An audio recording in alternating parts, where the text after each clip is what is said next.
Planning and execution perfect. New idea, futuristic mythology sci-fi film. కల్కి 2898 AD.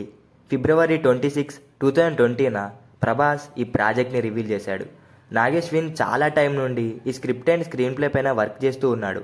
Initial time నుండి ఈ future ఫిలింని plan చేస్తూ వస్తున్నాడు. 600 కోట్ల సినిమా, ఇండియాలో ఉన్న బిగ్గెస్ట్ స్టార్స్, ఒక అన్ఇమాజిబుల్ ఐడియా. ఈ సినిమా చేయడమే ఒక బిగ్గెస్ట్ టాస్క్. నాగ్మామ, నీది మామూలు గుండె కాదు, హృదయకాలయం గుండె. From the scratch.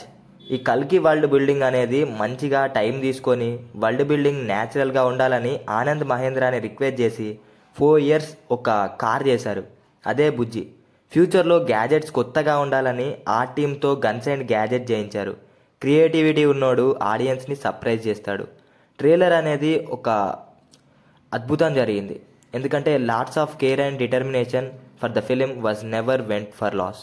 ముందు నుంచి ఆ షూటింగ్ ప్లాన్స్ అనేవి ఫుల్ స్ట్రెచ్లో కాకుండా నెలకి 7-8 days మాత్రమే షూట్ చేశారు. సో టెక్నీషియన్స్కి టైం దొరికింది కొత్తవి క్రియేట్ చేయడానికి. ఆ CGI work, VFX work and practical gadgets creations, talent ఉన్న వాళ్ళకి అవకాశం ఇవ్వడం. రామోజీ ఫిలిం సిటీలో ఆ ఫ్యూచరిటిక్ సెట్స్ కానీ చాలా రియల్ అండ్ న్యాచురల్గా ఉన్నాయి.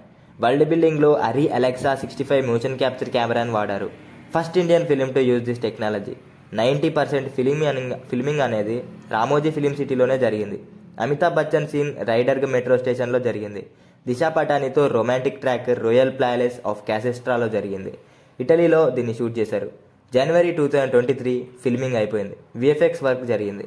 ఆ టైంలోనే మార్కెటింగ్ మీద పడి కామిక్ కాన్ స్టేజ్ ఎక్కారు. Glimpse, teaser, Bujji and Bhairava animated సిరీస్లతో చాలా మార్కెటింగ్ మంచిగా చేశారు. ఒక న్యూ టైప్ ఆఫ్ మార్కెటింగ్ చేశారు. ఇలా ఈ వరల్డ్ బిల్డింగ్ ప్లాన్స్తో అశ్విన్ ఒక మంచి క్రియేషన్ని కల్కి 2898 ద్వారా మనకు అందిస్తున్నారు. June 27న మూవీ రిలీజ్ అవుతుంది and trailer was awesome. Like, share and subscribe for more.